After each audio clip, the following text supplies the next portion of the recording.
مسلمان میں عقیدہ توحید پختہ کرتی ہے، اور دعا اس دولت کا نام ہے جو صرف مومن کے پاس ہے، کافر کے پاس نہیں۔ نبی پاک علیہ السلام نے فرمایا الدعاء صلاح المومن، دعا مومن کا ہتھیار ہے، کافر کے پاس یہ ہتھیار نہیں ہے۔ مومن جب اپنے مالک کے حضور دعا مانگتا ہے نا، دنیا میں آپ کسی سے زیادہ مانگیں تو وہ ناراض ہو جاتا ہے، وہ کہتا ہے بھائی تو نے تو کام بنا لیا ہے، کل بھی دیا تھا، پرسوں بھی دیا تھا، روز روز تجھے کون دے؟ میرے نبی پاک علیہ السلام نے فرمایا جو اپنے رب سے زیادہ مانگتا ہے رب اس سے زیادہ راضی ہوتا ہے، زیادہ راضی ہوتا ہے۔ اب دعا مخصوص اوقات نہیں دعا کے، فرمایا اذا دعان، جب بھی دعا مانگو گے تمہارا رب تمہاری دعا کو، جب بھی دعا تو دعا کرتے رہنا چاہیے، ہر وقت دعا میں بندہ شامل رہے، اللہ کے ذکر میں شامل۔ یہ جو قرآن مجید نے کہا نا یا ایھا الذین آمنوا اذکروا اللہ ذکرا کثیرا، اے ایمان والو اپنے رب کا ذکر کثرت سے کرو، وسبحوہ بکرۃ واصیلا، اور صبح و شام اسی کی پاکی بیان کرو۔ تو اس سے مراد یہ نہیں ہے کہ تسبیح لے کے سارا دن مسجد میں بیٹھے رہو اور کام کوئی نہ کرو، بلکہ اس کا مطلب یہ ہے کہ روٹی شروع کرو تو اللہ کے نام سے، اختتام کرو تو اللہ کے نام، سو جاؤ تو رب کا نام لے کے، سویرے اٹھو تو اللہ کا نام لے کے، جب تمہیں کوئی چیز اچھی لگے تو ماشاءاللہ کہو، جب کوئی مصیبت آئے تو کہو انا للہ و انا الیہ راجعون۔ تو سارا دن اللہ کا ذکر جاری رہے گا۔ نبی پاک صلی اللہ علیہ وسلم نے مسلمان کو ایک دوسرے سے ملنے کا طریقہ بتایا۔ مصیبت آئے تو کیا کہنا ہے؟ صرف فوت کی پہ نہیں کہنا، اس کی وضاحت کر دو۔ کوئی بھی الذین اذا اصابتہم مصیبہ، جب بھی کوئی مصیبت آئے اللہ کے بندے کہتے ہیں ہم اللہ کی طرف سے آئے ہیں اور اللہ کی طرف ہی ہم نے لوٹ جانا۔ تو میرے عزیز ہر وقت اللہ کا ذکر جاری رہے گا، ہر وقت زبان پہ رب کریم کا۔ دیکھیں نا نبی پاک علیہ السلام نے ہمیں ملاقات کا طریقہ بتایا۔ ایک صحابی آئے تو انہوں نے آ کے کہا السلام علیکم، نبی پاک علیہ السلام نے فرمایا رب تعالیٰ نے اسے 10 نیکیاں عطا فرمائی ہیں۔ دوسرے آئے تو انہوں نے کہا السلام علیکم ورحمۃ اللہ، تو محبوب فرمانے لگے، امام بہقی نے اس کو لکھا ہے، محبوب فرمانے لگے رب کریم نے اسے 20 نیکیاں عطا فرمائی۔ ایک اور آئے، عرض کیا السلام علیکم ورحمۃ اللہ وبرکاتہ، محبوب فرمانے لگے اللہ نے اسے 30 نیکیاں عطا فرمائی۔ اچھا اس کا مطلب کیا ہے؟ السلام علیکم، تم پر سلامتی ہو، سادہ ترجمہ یہ ہے کہ تم سلامت رہو، تم سلامت رہو، ورحمۃ اللہ وبرکاتہ، تم پر اللہ کی رحمت بھی ہو اور اس کی برکتیں بھی ہو۔ وہ کیا کہتا ہے؟ وہ کہتا ہے وعلیکم السلام، تم پر بھی سلامتی ہو، ورحمۃ اللہ وبرکاتہ، اللہ کی رحمت ہو اور اس کی۔ یہ جو مسنون دعائیں ہیں نا جو حضور نے ہمیں دعائیں سکھائیں ہر موقع پہ، ان کا کمال دیکھیے۔ اب ایک مسلمان نے آتے کہا السلام علیکم، اس کا مطلب کیا ہے؟ تم پر۔ اب وہ جھگڑا کرے گا اسے مارے گا، اس کا مال چھینے گا؟ اس نے تو آتے ہی کہا ہے تم پر سلامتی ہو۔ تو جو سلامتی کی دعا دینے والے ہیں وہ جیب تھوڑی کاٹیں گے، وہ غبن تھوڑی کریں گے، ڈاکہ تھوڑا ڈالیں گے۔ اسلام نے لفظ ہی وہ سکھایا ہے کہ فرمایا جب تم نے ملنا ہے تو تم نے دعائیں کرنی ہیں ایک دوسرے کے لیے۔ اب ہمارے ہاں نئے نئے لفظ آ گئے، ٹیلی فون اٹھایا تو کہا ہیلو، اس کا کیا ترجمہ ہے؟ کون ہے؟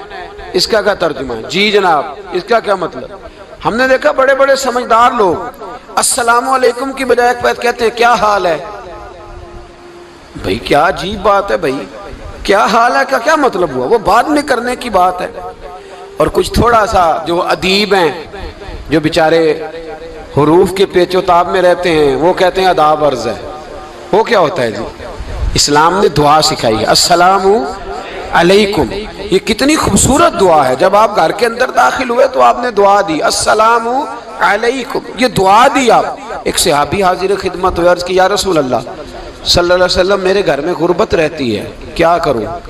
نبی پاک علیہ السلام نے فرمایا جب بھی گھر جایا کرنا گھر والوں سے سلام لیا کر، گھر والوں سے کیا کہا کر؟ السلام علیکم، جب بھی گھر جائے۔ یعنی گھر آیا، اب گھر والوں نے بتایا کہ ماچس کی ڈبیا تو لے آؤ۔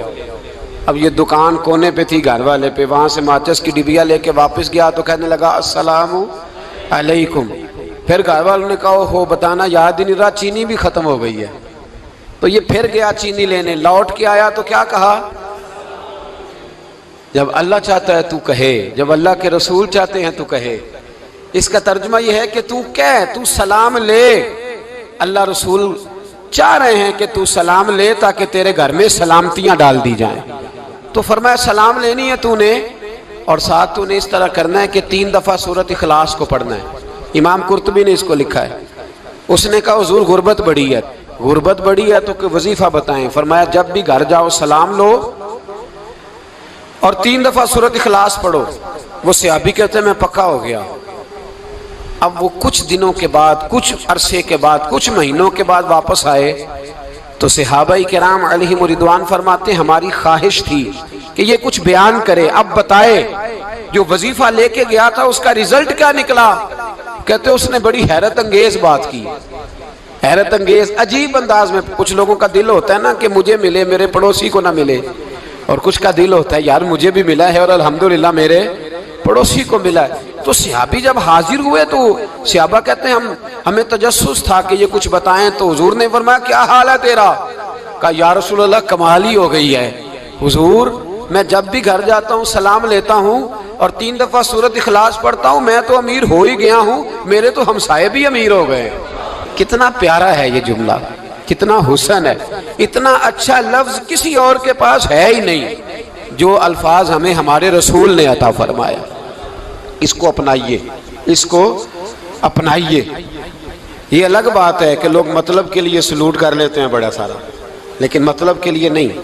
جس کو جانے اس سے بھی سلام لیں، جس مسلمان کو نہیں جانتے اس سے بھی۔ تو نبی پاک نے ہمیں مسنون دعائیں سکھائیں۔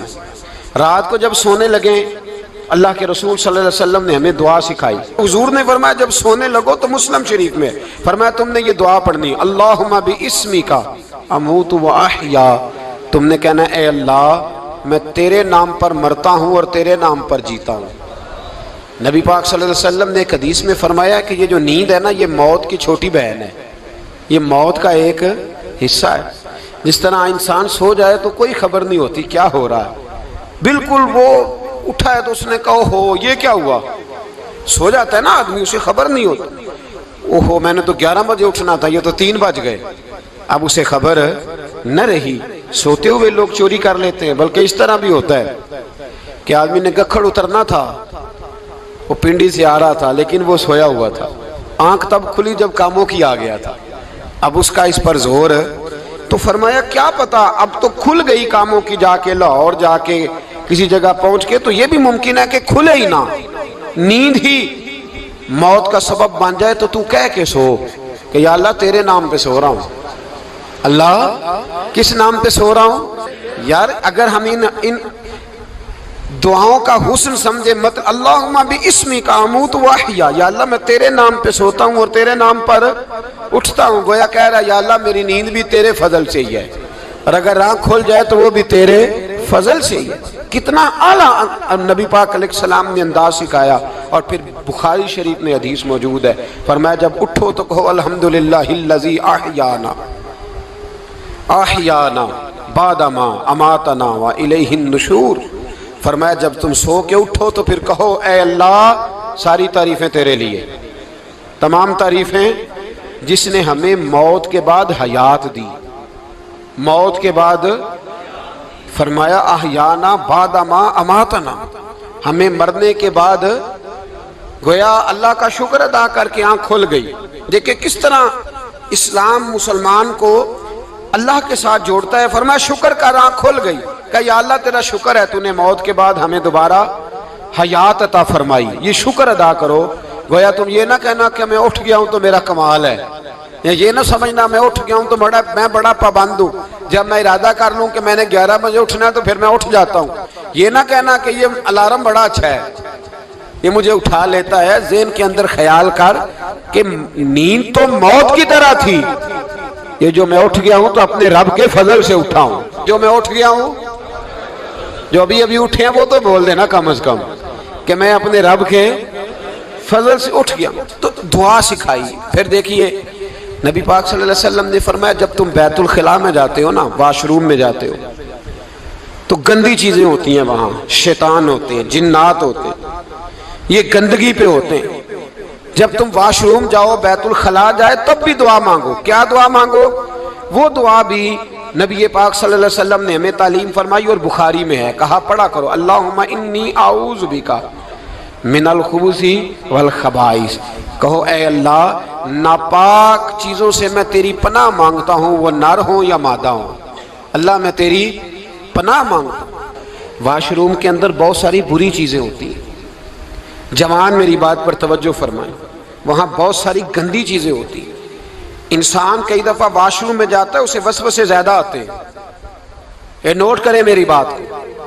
اصل میں نا ہم بات ڈھونڈ رہے ہیں علاج اپنی بیماریوں کا، حالانکہ علاج تو سارا مدینے والے رسول کے پاس موجود ہے، محبوب کے پاس ساری دوائیاں ہیں۔ تو نبی پاک علیہ السلام دیکھیں نا، انسان واش روم میں جاتا ہے، اسے وسوسے آتے، برے خیالات آتے، وہ گناہ کی طرف کئی دفعہ مائل ہوتا ہے، تو کہا تو دعا پڑھ کے جا اللہم انی اعوذ بک، یا اللہ میں تیری پناہ مانگتا ہوں من الخبث والخبائث، ہر خبیث اور بری چیز سے میں تیری پناہ مانگتا ہوں، وہ نر ہو یا یار کتنا عظیم دین ہے، کتنا عظیم میرے مصطفیٰ کریم کا وہ والا دین ہے۔ اصل میں اللہ کرے بی اے پاس بچے کو بیت الخلا کی دعا بھی یاد ہو جائے، ایسے یاد ہو جائے، اور اس کے ماں باپ سمجھ لیں کہ جوان ہو گیا ہے، تو اب ہو سکتا ہے اس کی طرف شیطان حملہ زیادہ کرے، اسے خراب کرنے کی کوشش کرے، تو لہٰذا اسے دعا سکھائی جائے تاکہ اس کو پہلے سے پتا ہو کہ میں نے اس بے ایمان سے بچنا کس طرح سے۔ اب آپ دیکھیے نبی پاک علیہ السلام نے ہمیں دعا سکھائی، مصنف ابن ابی شیبہ میں۔ کون سی دعا؟ واش روم سے نکلنے کی۔ اللہ اکبر، بڑی زبردست دعا ہے، بڑی زبردست۔ آپ یقین کریں اس ایک ایک دعا پر ایک ایک پورا بیان ہو سکتا ہے، ایک ایک۔ یہ اس لیے نہیں میں کہہ رہا کہ میں کوئی عالم فاضل آدمی ہوں، آپ کہیں گے کہ بتا رہے ہیں میں بڑا پڑھا لکھا ہوں، صرف یہ عرض کر رہا ہوں کہ اس کے فوائد پر، ثمرات پر جو اللہ تبارک و تعالی امت کو دیتا ہے، ان دعاؤں کی جو فضیلت حدیثوں میں آئی، اور پھر جو اس کے فوائد ہے، اگر اس پر بات کروں تو ایک دعا تقاضا کرتی ہے کہ اس پر پورا ایک لیکچر ہونا چاہیے۔ دیکھیے آپ واش روم سے نکلے، دعا کیا ہے؟ دعا کے لفظ کیا؟ الحمدللہ الذی، ایک حدیث میں لفظ ہے غفرانک، غفرانک، اے اللہ میں تجھ سے بخشش چاہتا ہوں۔ اور جو مشہور اور معروف ہے مصنف ابن ابی شیبہ کی روایت، فرمایا الحمدللہ الذی اذھب عنی العذا وعافانی، فرمایا اے اللہ تیرا شکر ہے۔ واش روم سے نکلا ہے تو کہہ رہا ہے یا اللہ تیرا شکر ہے، تو نے مجھ سے اذیت دور کی، وعافانی، اور تو نے مجھے عافیت عطا کر دی، اذیت دور کر دی اور عافیت۔ بولیے، واش روم سے نکلا ہے تو کیا کہتا ہے؟ یا اللہ تیرا شکر ہے، تو نے مجھ سے اذیت دور کر دی اور مجھے عافیت۔ ڈاکٹر حکیم ہومیوپیتھک ایک چیز پر متفق کم ہوتے ہیں، پتہ ہے نا آپ کو، لیکن اس بات پر سب کا اتفاق ہے کہ اگر کسی کو قبض ہو جائے نا تو شاید 70 یا 72 بیماریاں لگ جاتی ہیں اس کو۔ اور جب آدمی کو قبض ہوتی ہے نا، پیٹ کے اندر فضلہ جم جاتا ہے، خارج نہیں ہوتا، اس کو اعصاب کی بیماری ہوتی ہے، اس کے ذہن پر اثر ہوتا ہے اس چیز کا۔ آپ یہ مت سمجھیں کہ کھانا کھانا ہی ایک کمال ہے، اللہ نے یہ بھی نعمت بنائی ہے کہ کھانا جب خارج ہوتا ہے تو وہ بھی اللہ کا بہت بڑا احسان ہے۔ تو فرمایا تو سمجھا ہی نہیں، اگر تجھے قبض ہو جاتی، تیرے پیٹ کے اندر وہ چیز جم جاتی، تیرے لیے کتنی تکلیف کا باعث تھی۔ ان لوگوں سے پوچھئے جو اس کے بیمار ہیں، اس کے مریض ہیں، وہ کتنی تکلیف میں رہتے ہیں، سر میں درد ہوتا ہے، سر چکراتے ہیں۔ ایک بہت بڑا روڈ ایکسیڈنٹ ہوا تو ڈرائیور سے لوگوں نے پوچھا کہ مسئلہ کیا ہے، تو کہنے لگا میں قبض کا مریض ہوں، تو میں کھانا کھا لیتا ہوں تو میرے ذہن پر وہ اس قدر زیادہ گیس کا غلبہ ہوتا ہے کہ میں سخت تکلیف میں ہوں۔ نبی پاک علیہ السلام نے ہمیں سمجھایا اور بتایا کہ سمجھ لو یارو، کھانا کھانے کی نعمت تو اللہ نے تمہیں عطا فرمائی ہے، لیکن کھانا کھانے کے بعد اس کا اخراج بھی اللہ کی بہت بڑی نعمت ہے، تو اللہ کا شکر ادا کرو۔ پھر جب آپ گھر سے نکلیں گے تو بھی اس کی دعا ارشاد فرمائی، بسم اللہ توکلت علی اللہ، اللہ کے نام سے گھر سے نکلتا ہوں اور میں نے بھروسہ بھی اللہ کے نام پہ کیا۔ جب گھر سے نکلیں تو کس کے نام پہ بھروسہ کریں؟ بولیے حضرت رابعہ بصریہ رحمت اللہ علیہا، آپ تشریف لے گئیں حج کرنے، جس دن واپس آئیں اپنا اونٹ کہہ گئیں جاتی دفعہ، کہنے لگی اللہ میں تیرے حوالے کر کے جا رہی ہوں اور بسم اللہ توکلت علی اللہ، بھروسہ بھی تیری ذات پہ۔ جس دن واپس آئی نا اسی دن کسی نے بتایا کہ اماں آج ہی تیرا اونٹ مر گیا ہے، تو اونٹ کے سرانے کھڑی ہو کے کہنے لگی مولا میں تو تیرے نام پہ تیرے پہ بھروسہ کر کے گئی تھی، تیرے حوالے، میں تو تیرے گھر گئی تھی۔ تو لوگ کہتے ہیں اماں کے منہ سے لفظ نکلے تو اونٹ زندہ ہو کے کھڑا ہو گیا، کھڑا ہو گیا ہوں۔ تو اماں کہنے لگی نہیں تمہیں ہی غلطی لگی ہے، مرا ہی نہیں تھا، پہلے سے ہی موجود تھا، گویا اپنی کرامت بھی نہیں ظاہر ہونے دی۔ تو بھائی گھر سے نکلیں تو کس لفظ پر کہ یا اللہ میں تیرے بھروسے پہ نکل رہا ہوں میں، اس کے دو فائدے ہوں گے، ایک تو آپ اللہ کی امان میں جا رہے ہیں، اللہ کی امان میں آ رہے ہیں، اور دوسرا جس گھر کو آپ چھوڑ کے جا رہے ہیں اسے بھی اللہ کی امان میں دے کے جا رہے ہیں۔ تو کتنا لذت والی دعا ہے جو نبی کریم علیہ السلام نے ہمیں سکھائی۔ اب ذرا حدیث سنیں خوش ہو کے، دیکھیں حضور نے دعا سکھائی، فرمایا جب دیکھ لو نا کسی کو ہنستا ہوا، کیا کرتا ہوا؟ ماشاءاللہ آپ تو ہنسنے لگے۔ جب کسی کو ہنستا ہوا دیکھو تو کہا کرو اضحک اللہ سنک، یہ دعا یہ بخاری ہے، فرمایا دعا مانگا کرو جب کسی مومن کو ہنستے ہوئے دیکھو تو دعا مانگو اضحک اللہ سنک، اللہ تجھے ہنستا ہی رکھے، اللہ تجھے، بولیے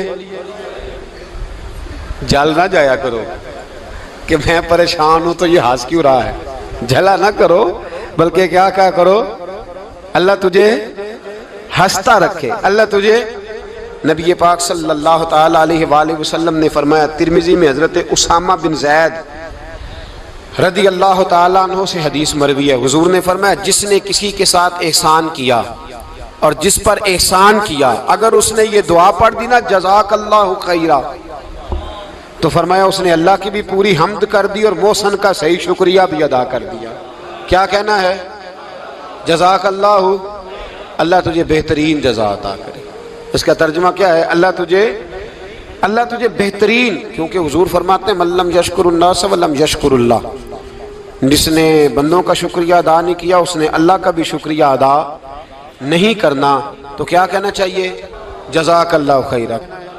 اور اگر اماں کہتی ہو بچوں کو انگریزی سکھانی ہے تو کیا کہنا ہے پھر؟